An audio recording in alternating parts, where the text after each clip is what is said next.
మనుషులను రెండు విభాగాలు చేసి చూపిస్తుంది బైబిల్.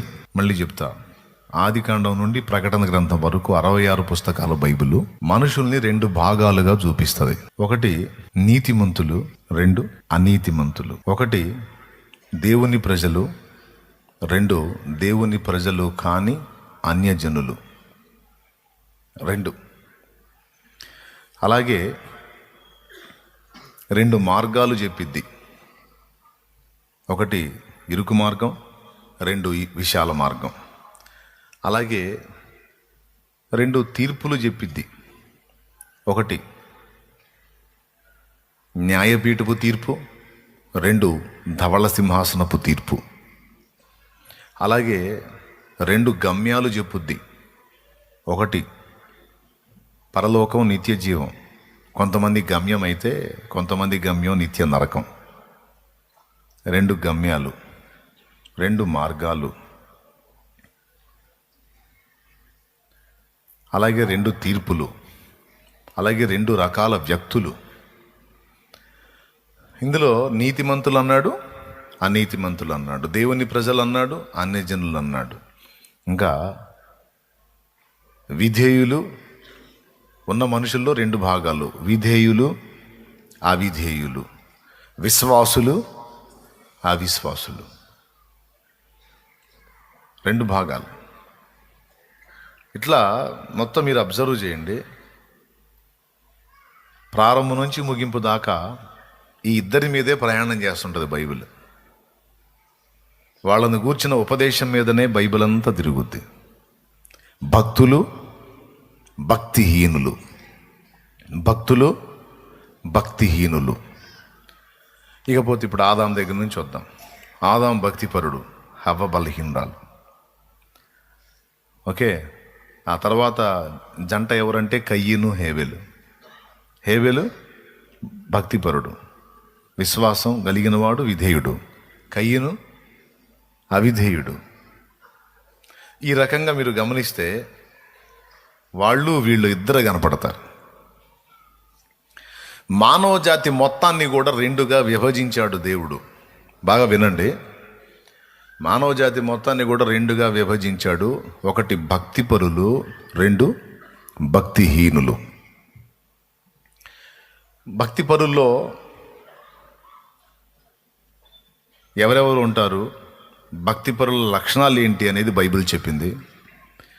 భక్తిహీనులు ఎవరై ఉంటారు, వాళ్ళ లక్షణాలు ఏంటి అనేది కూడా బైబిల్ చెప్పింది. తర్వాత భక్తిపరులకు వనగూరే ప్రయోజనాలు ఏంటి, భక్తిహీనులకు వనగూరేటువంటి విషయాలు ఏంటి, అది కూడా బైబిల్ చెప్పింది. ఎవరు దేన్ని పొందుతారు, మనం ఎంచుకోవలసింది ఏంటి, ఇలాగా పరిశుద్ధ గ్రంథాన్ని ధ్యానిస్తే ఈ ఇద్దరు వ్యక్తులు, వాళ్ళ లక్షణాలు, వాళ్లకు వనగూరేటువంటి ఫలితాలు. ఓకేనా? రెండు రకాల మనుషులు, వాళ్ళ లక్షణాలు అంటే వాళ్ళ క్రియలు లేక వాళ్ళ ప్రవర్తన, వాళ్ళ లక్షణాలు రెండు. మూడవది ఆ లక్షణాలను బట్టి వాళ్లకు వనగూరేటువంటి ఫలాలు. ఈ మూడు దృష్టిలో పెట్టుకోండి. ఫస్ట్ పాయింట్ అయిపోయింది, ఇంక రెండు పాయింట్లే, సింపుల్. రెండు రకాల మనుషులు అన్నాను. ఎవరు రెండు రకాల మనుషులు అంటే భక్తులు, భక్తిహీనులు, నీతిమంతులు, అనీతిమంతులు. అయితే వినండి, భూమి మీద ఇద్దరు కలిసే ఉంటారు. భక్తులు, భక్తిహీనులు, నీతిమంతులు, అనీతిమంతులు, విశ్వాసులు, అవిశ్వాసులు అంతా కలిసే ఉంటారు. గోధుమలు, గురుగులు కలిసి ఉన్నట్టు, గొర్రెలు, మేకలు కలిసి ఉన్నట్టు. దేవుడి కృప ఏందంటే భక్తుల్ని, భక్తిహీనులను కూడా ఆయన పోషిస్తున్నాడు. నీతిమంతుల్నే కాదు, అనీతిమంతులకు కూడా అన్నం పెడుతున్నాడు ఆయన. ఎందుకంటే ఆయన మనుషులంటూ భూమి మీద సృష్టించాడు కాబట్టి, సృష్టించబడినటువంటి వాళ్ళు భక్తులైనా, భక్తిహీనులైనా, నీతిమంతులైనా, అనీతిమంతులైనా, అదే తల్లి తాగుబోతుడైనా తాగనుడైనా అన్నం పెట్టినట్టు, గాలుడైనా మంచోడైనా వాడిని పోషిస్తున్నాడు కదా నాన్న. చీడు గాలోడు నీకు అన్నం పెట్టండి అనలేడుగా. అంటాడా? నా కుమారుడు వాడు ఎట్లయిపోయాడు, నేను వాడి కోసం సంపాదించను అనుకుంటాడా? నో. ఎందుకంటే వాడి యోగ్యత తర్వాత సంగతి. కానీ పితృవాత్సల్యాన్ని బట్టి తండ్రి కష్టపడి వాడిని పోషిస్తాడు. అది వాడి అయోగ్యతకు సంబంధించింది కాదు, ఈయన మమతకు సంబంధించింది. అట్లాగే దేవుడు కూడా నీతిమంతులనే కాదు అనీతిమంతులను కూడా బ్రతకనిస్తున్నాడు. ఎందుకు? ఆయన వాళ్ళని భూమి మీద పుట్టించాడు కాబట్టి మనందరినీ, మనం భక్తులమైనా భక్తిహీనులమైనా మనకు నిర్ణయించబడిన కాలం అయిపోయేందాకా మనకు ఆయన ఇవ్వాల్సిందంతా ఇస్తాడు. అందుకే యేసయ్య చెప్పాడు, ఆయన నీతిమంతుల మీదను అనీతిమంతుల మీదను తన సూర్యుని ఉదయింపజేస్తున్నాడు, తన వర్షమును పంపుతున్నాడు. భక్తుడి పొలం పండిద్ది, భక్తిహీనుడి పొలం కూడా పండిద్ది. నీతిమంతుని పొలం పండిద్ది, నీతి మాలినవాడు అనీతిమంతుని పొలం కూడా పండిద్ది. ఎందుకంటే దేవుడు పెడతాడు అన్నం, బతకాలి కదా. మరి అది దేవుని మమతకు సంబంధించినటువంటి విషయం.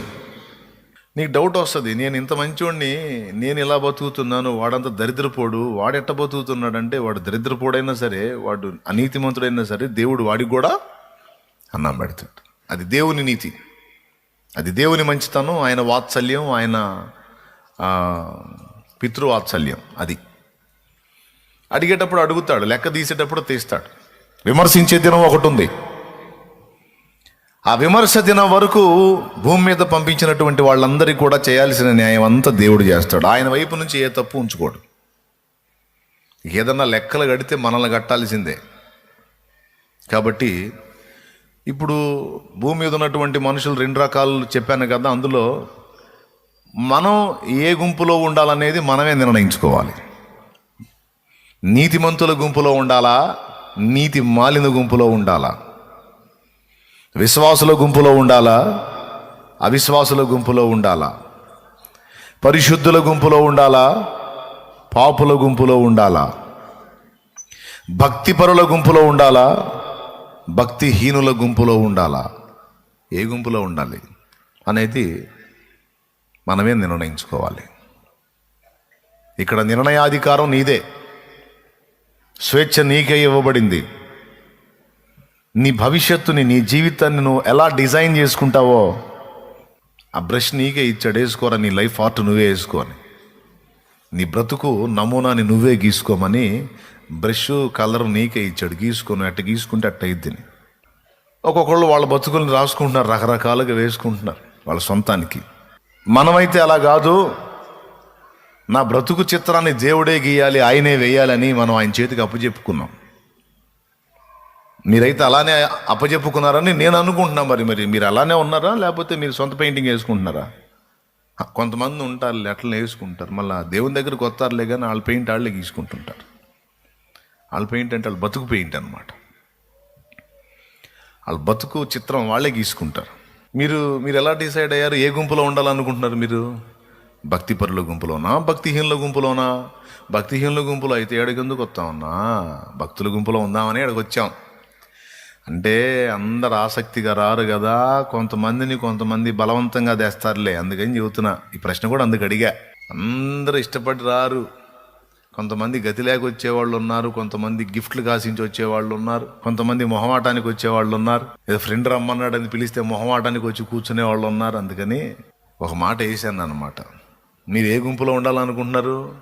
భక్తిపరులకు వనగూరే ప్రయోజనాలు, నీతిమంతులకు వనగూరే ప్రయోజనాలు, భక్తిహీనులకు కలిగేటువంటి ప్రతికూల పరిస్థితులన్నిటిని గురించి కూడా దేవుని వాక్యం చెప్పింది. ఇద్దరికీ ఒక ప్రత్యేకమైన వైరుధ్యం. భక్తుడు మొదట కష్టపడతాడు, తుదకు సంతోషాన్ని అనుభవిస్తాడు. భక్తులకు భక్తిహీనులకున్న వైరుధ్యం చెప్తున్నాను నేను. భక్తుడు మొదట కష్టపడతాడు, తుదకు సంతోషాన్ని అనుభవిస్తాడు. కానీ భక్తిహీనులు మొదట సంతోషభరితులుగా ఉంటారు, తుదకు యాతనలోకి వెళ్తారు.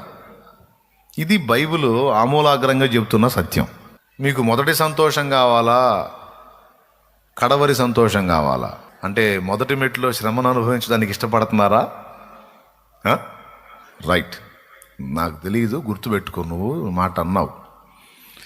భక్తుల లిస్టులోనే నేను ఉండాలంటే భక్తులు మొదట శ్రమానుభవం పొందారు, తర్వాత సుఖానుభవంలోనికి వెళ్ళారు. దీనికి యేసు ప్రభు చెప్పిన స్టోరీయే ఉంది బైబిల్లో. లూకా